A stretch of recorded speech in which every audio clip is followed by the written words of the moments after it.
Nos hemos quedado hablando del río Huerva, pero vamos ahora con las zonas inundables de Aragón, en las que también tiene que ver tanto el río Huerva como otros ríos de la comunidad, y que se ha construido pues justo al lado, y queremos saber cuántos kilómetros de zonas inundables hay, no solo en Aragón, sino en España. Nerea. Eso es, Miriam. Vamos a mostrar una radiografía, en este caso tanto en nuestra comunidad autónoma como en nuestro país, de cuál es la cantidad de kilómetros de zonas con riesgo de inundabilidad que hay y también el número de habitantes que viven en dichas zonas. Como vemos en nuestra comunidad autónoma, según los últimos datos conocidos por la Confederación Hidrográfica del Ebro, sabemos que más de 71.500 habitantes vivirían en nuestra comunidad autónoma en zonas con riesgo de inundación, y en total ascienden a 584 kilómetros a lo largo de toda nuestra comunidad autónoma, a lo largo de todo Aragón, que están en zonas inundables, como decimos. Y en nuestro país, en España, pues alrededor de 2,7 millones de habitantes vivirían en zonas con riesgo de inundación, y serían 25.000 kilómetros el total de kilómetros en zonas inundables. Las cuencas del Ebro, del Júcar y del Duero son las que tienen más territorio inundable, según los datos facilitados por el Ministerio de Transición Ecológica. Y aquí en Aragón, una de las zonas que más preocupa es el conocido como Barranco de la Muerte, esa zona situada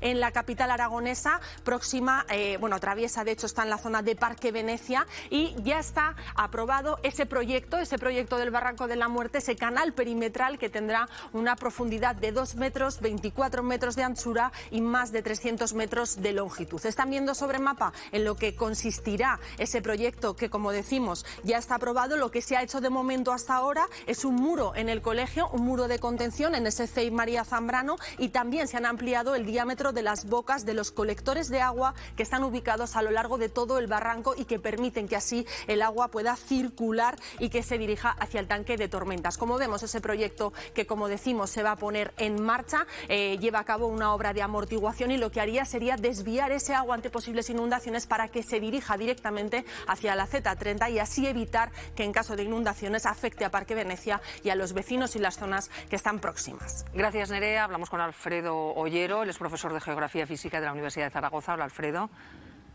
Hola, buenos días. Buenos días. ¿Debemos preocuparnos porque haya tantos kilómetros de zonas inundables, no solo en España, sino en concreto en Aragón, después de lo ocurrido en Valencia?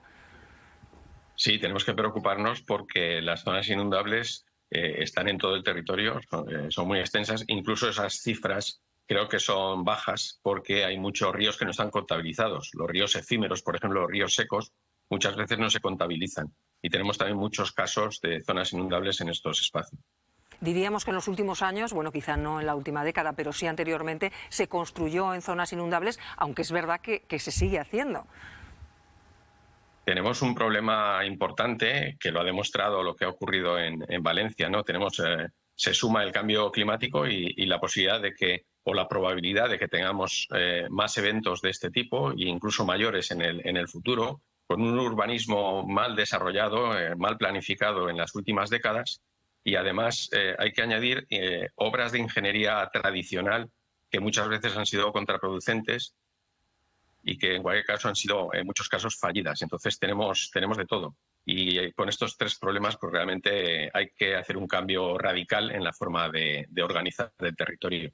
¿Y ahora qué se podría hacer? Es decir, una vez construido en determinadas zonas, estábamos viendo el Barranco de la Muerte, donde sí que hay, pues vemos un colegio en el que se van a adoptar medidas para evitar pues el susto que se llevaron aquel 6 de julio de 2023 con la riada que se produjo en el sur de Zaragoza. ¿Qué hacemos con todas las viviendas que ya hay al lado del río Huerva? ¿Cómo se puede actuar, Alfredo?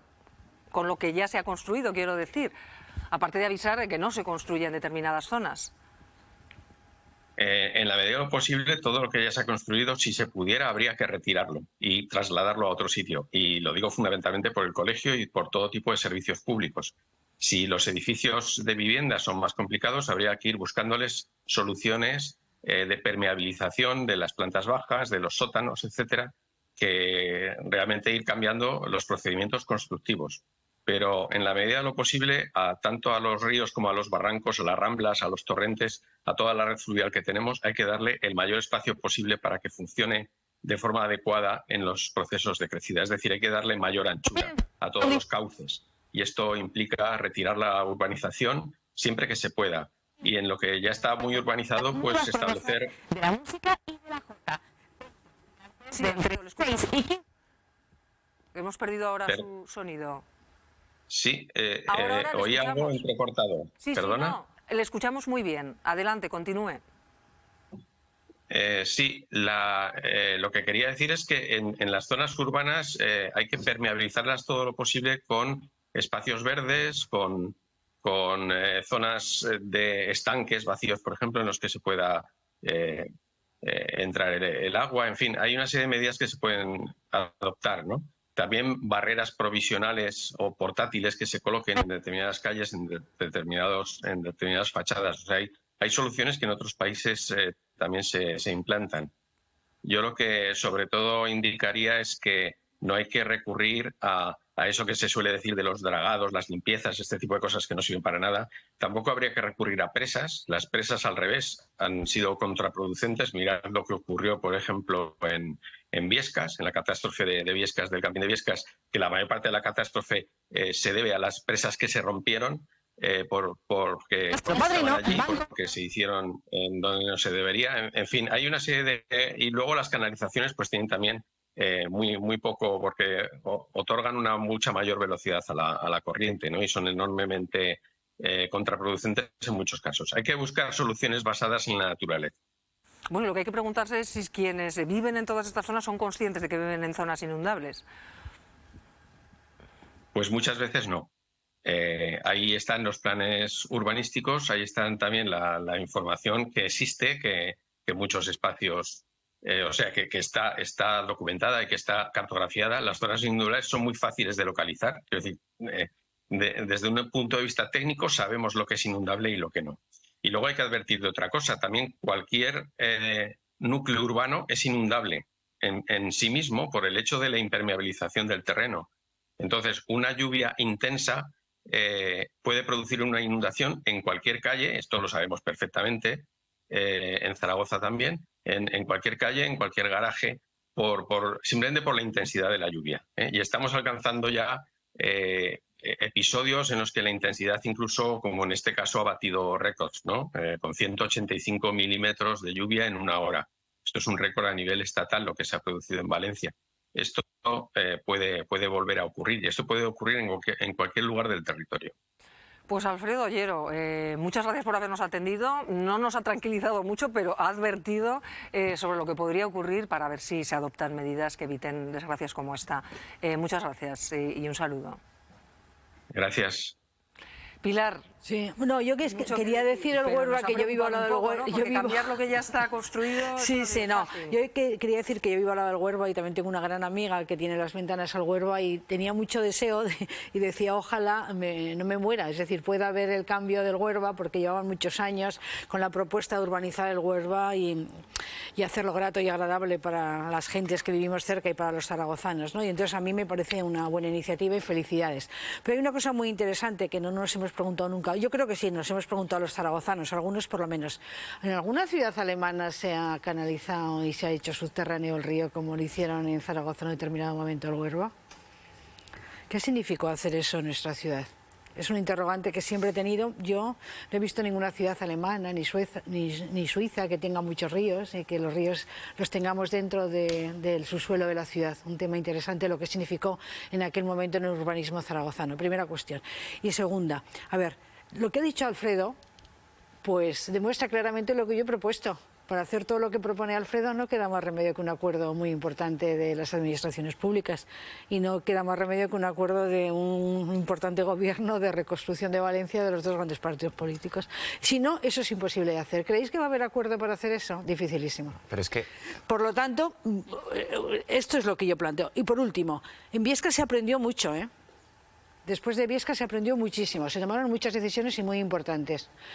Se han modificado aspectos muy importantes del Pirineo y del sistema de camping y también aspectos muy importantes de todo el tema del papel que desempeñó la parte forense a la hora de trabajar con el tema de los cadáveres, con un magnífico en aquel momento director del centro forense que era Cobo. que yo lo conozco. Invitamos hoy a este programa, pero no. Pero pues magnífico. Que ya yo lo conocí, todo lo que tenía que decir. Claro, siendo delegada del gobierno lo conocí. Él estableció los protocolos. Claro, y estableció todos los protocolos. Y eso se ha utilizado en las distintas claro, yo lo conocí muy bien porque con él cambiamos el Instituto Médico Forense. Juan Antonio Cobo, el Instituto Médico Forense que estaba en el centro de la ciudad, se hizo un edificio bueno, lo empecé siendo yo delegada y era un magnífico forense. Y él hizo todos los protocolos y fue un tema que se desarrolló magníficamente bien en relación con lo que ha pasado en Valencia.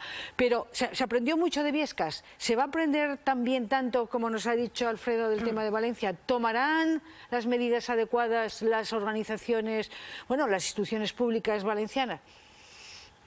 Interrogante. Bueno, quizás quiero decir, es una llamada de atención para todos, ¿no? Para interrogante. que ponerse las pilas. A mí me parece complicado que algo como lo que ha pasado en Valencia pueda volver a suceder en el medio plazo incluso, porque creo que la alerta ahora, vuelve a venir una dana al litoral valenciano. Imagino que ahora las precauciones van a ser máximas y que esto va a seguir así durante mucho tiempo, no solo en Valencia, sino toda España, porque todos, y creo que también los responsables políticos, han captado el mensaje de lo que puede generar una lluvia de estas características. Pero sobre lo que decías, un acuerdo, ¿para qué? Para reconstruir Valencia, vale, y para realizar una serie de infraestructuras que eviten que esta situación se pueda dar. ¿Cuáles? Porque es que la gente enseguida se empezó a decir que fíjate tú, que es que como no habíamos hecho presas, pues ha pasado esto. O como se habían derribado tantas presas, que es mentira, ha ocurrido esto. Y ahora un experto nos acaba de decir, las presas no son la solución.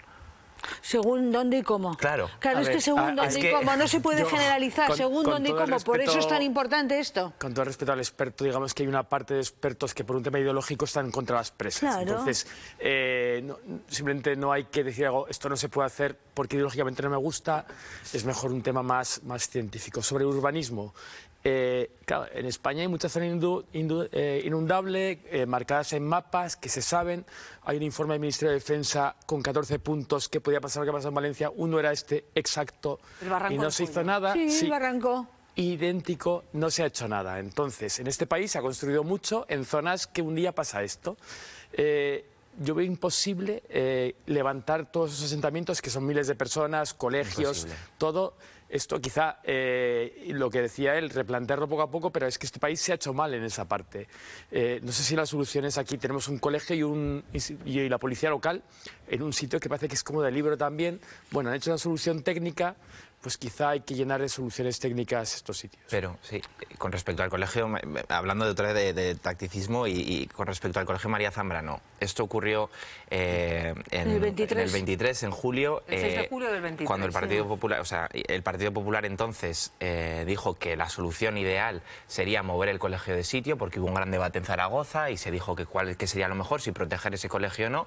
El Partido Popular llegó al gobierno en Aragón y ese colegio no se va a mover. Es decir, es muy fácil hablar cuando no tienes la responsabilidad, y ahora también imagino que para nosotros desde aquí sería muy fácil decir, pues que muevan a tanta población. Otra cosa que ha dicho también Alfredo Lloro, que también es importante, ha dicho que a la hora de construir hay que impermeabilizar muy bien y hacer una construcción adecuada. Yo también recuerdo que cuando se hizo toda la construcción de los colegios de Laztur, los colegios de Laztur, que también es una zona muy complicada, una de las claves era que había que hacer muy bien todo el tema de su suelo y la impermeabilización. Y empezaban la construcción y decían, hay problemas, entonces había que hacer un reformado. Yo era directora provincial de Educación, había que construir de otra manera. Quiere decir que ya se sabe desde hace mucho tiempo que hay determinados edificios, determinados sitios, que no puede haber bajos, que hay que impermeabilizar, que hay que hacer un sistema de construcción distinto. Pero de eso mismo que sabemos nosotros, por ejemplo, vamos a tomar un ejemplo, Japón. Japón tiene un problema sísmico muy serio y ha tomado unas decisiones muy importantes para que no se produzcan esas situaciones que se han producido. Cuba tiene huracanes muy importantes, que son claves en un determinado momento. Yo estuve, cuando era presidenta de UNICEF, estuve en Cuba. Por ejemplo, los alumnos de todos los centros cubanos, que vimos algunos de estos cubanos, estaban formados para formarse qué pasaba en el caso de un huracán. Había prevención para los niños. ¿Qué tenían que hacer cuando empezaba un huracán? Es decir, que junto con las políticas de llevar mucho cuidado en estos, hay unas políticas preventivas, educativas, muy importantes a realizar.